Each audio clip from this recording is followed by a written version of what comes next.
महाशिवरात्रीनं हार्दिक शुभेच्छा सर्व भाऊ बहिणीतले. आणि महिला दिनाच्या म्हणा वहिनीतले म्हणा बहिणीतले म्हणा ताईतले म्हणा अक्कातले सर्वातले महिला दिना हार्दिक शुभेच्छा.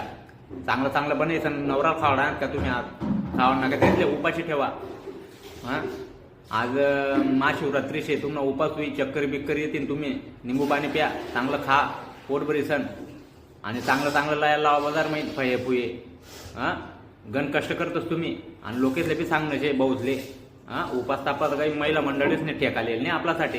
चांगला पोऱ्या व्हायला पाहिजे चांगला नवरा भेटायला पाहिजे म्हणत संसार चांगला चालायला पाहिजे. तुम्हाला बी कर्तव्य बन हिंदू धर्मामध्ये पैदा व्हायला तुम्ही पण उपास करत जा भाऊ सोनी. हां मला चांगली बायको भेटू दे मन चांगला संसार चालू दे. हां चांगला पोरे होऊ दे. हां मला पोलीस होऊ दे मला कलेक्टर होऊ दे असा उपास तुम्ही बी धरत जा. हां आणि उपासना दिनच काय खादोडपणा करतच रे तुम्ही. काहीच माहीत सुटी यायला माय साबुदाणा शेतात दाब बगर शेतात दावा उकेल बटाटा शेतात दाब केना वेपर